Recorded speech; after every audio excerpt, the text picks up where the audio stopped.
ஹாய்ங்க எல்லாருக்கும் ரீசெண்டாக India போஸ்ட்லேருந்து courier வந்திருந்தது இல்லையா, அந்த டீட்டெயில்ஸ் பற்றி கேட்டிருந்தீங்க. ஆல்ரெடி ஷேர் பண்ணியிருக்கேன். இருந்தாலும் நீங்கள் ரிப்பீட்டடாக கேட்குறனால இந்த வாட்டி டீட்டெயில்டாக ஷேர் பண்ணுறேன். ஃபஸ்ட்டு இந்தியா போஸ்ட்டில் அனுப்புறதுக்கு என்னெல்லாம் அலோவ் பண்ணுறாங்கன்னு பார்த்துடலாமா? கிளாத்ஸு, அதுக்கப்புறம் try snacks, toys, books, stationery, நான் லிக்விட் காஸ்மெட்டிக்ஸ், ஸோ இதெல்லாம் தான் அலோவ் பண்ணுறாங்க.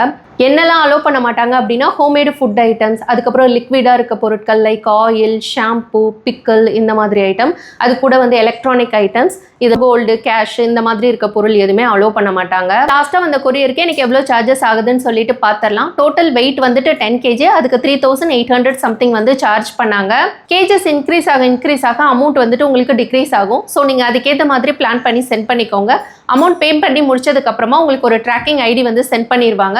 ஸோ நீங்கள் அதை வச்சு எங்கே இருக்க கொரியர்னு சொல்லிட்டு ட்ராக் பண்ணிக்கலாம். இப்போ எவ்வளோ நாள் ஆகும்னு பார்த்துடலாம். இது வரைக்கும் எனக்கு வந்து 4 கொரியர் வந்திருக்கு. ஃபஸ்ட்டு 3 வந்த கொரியர் எல்லாமே 5 days to கரெக்டாக 7 daysல வந்துச்சு. பட் இந்த தடவை ரொம்ப ஒஸ்ட் எக்ஸ்பீரியன்ஸாக இருந்தது. கிட்டத்தட்ட 8th அன்னைக்கு வந்துட்டு கொரியர் வந்து அனுப்புனாங்க. 9th அப்போ சென்னையில் ஐட்டம் பேக்டுன்னு வந்துச்சு. அதை தவிர எந்த விதமான அப்டேட்டும் வந்து எனக்கு கிடைக்கல. ஈவன் நான் போஸ்ட் ஆஃபீஸில் மெயில் அனுப்பிச்சிருந்தேன். அதுக்கப்புறம் கால் சென்டருக்கு கால் பண்ணி பார்த்தோம். அதுக்கப்புறம் டேரெக்டாக போயும் வீட்டில் இருந்து கேட்டிருந்தது. அவங்க சொன்னது 7 days to 10 days சொல்லியிருக்கோம்ல, அது வரைக்கும் வெயிட் பண்ணுங்கன்னு சொன்னாங்க. பட் அவங்க சைட்லேருந்து வேறு எந்த வித ரெஸ்பான்ஸும் இல்லை, எந்த அப்டேட்டும் எனக்கு வந்து கிடைக்கல. அதுக்கப்புறம் நான் இங்கே ஒமானில் இருக்க போஸ்ட் ஆஃபீஸில் கால் பண்ணி மெயில் பண்ணி கேட்டிருந்தப்போ அவங்க எனக்கு ரெஸ்பான்ஸ் பண்ணாங்க. பட் நம்ம இந்தியாவிலேருந்து எனக்கு எந்த வித ரெஸ்பான்ஸும் வந்துட்டு வரல. எனக்கு என்ன தோணுது அப்படின்னா, இது நார்மல் டேஸில் நம்ம ஏதாவது அனுப்புகிறோம் அப்படின்னா இந்த நம்ம இந்தியா போஸ்ட் வந்து ஓகே.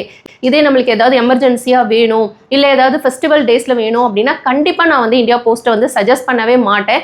எனக்கு என்னென்னா, இது தீபாவளிக்காக வாங்க கிளாத்ஸு இந்த மாதிரி ஐட்டம்ஸாக இருந்தனால ஓகே, ஏதோ முக்கியமான டாக்குமெண்ட்டாக அனுப்பியிருந்து அது இத்தனை நாள் டிலே ஆகி அது மிஸ் ஆகிடுச்சா, இருக்கா இல்லையான்றதே நம்மளுக்கு வந்துட்டு தெரியாது. நான் ஃபேஸ் பண்ணதை தான் இந்த வீடியோவில் வந்துட்டு ஷேர் பண்ணியிருக்கேன். இதுக்கப்புறம் நீங்கள் டிசைட் பண்ணிக்கோங்க உங்களுக்கு வந்துட்டு எதில் அனுப்புனா பெட்டராக இருக்கும் அப்படின்னு சொல்லிட்டு. அதே போல் ப்ரைவேட்டில் பெஸ்ட் கொரியர் உங்களுக்கு ஏதாவது தெரிஞ்சிருந்தாலும் அதையும் நீங்கள் கமெண்ட்ஸில் சொல்லுங்கள். பார்க்குற எல்லாருக்குமே வந்து யூஸ்ஃபுல்லாக இருக்கும். ஸோ உங்களுக்கு ரீசனபிளாக வேணும், எனக்கு வந்து எந்த அர்ஜென்ட்டும் கிடையாது, எனக்கு வந்து சேஃபாகவும் வரணும் அப்படின்னா நீங்கள் போஸ்ட் ஆஃபீஸில் வந்துட்டு பண்ணலாம். பட் இது மாதிரி ஃபெஸ்டிவல் சமயமாக இருக்குது அப்படின்னா கண்டிப்பாக நீங்கள் வந்து இப்போ பொங்கலுக்கு பிளான் பண்ணுறீங்க அப்படின்னா நீங்கள் டிசம்பரே அனுப்பிடணும். அப்போ தான் உங்களுக்கு ஜனவரியில் வந்துட்டு கிடைக்கும். ஸோ அதுதான் வந்து நான் ஷேர் பண்ணணும்னு நினச்சேன்.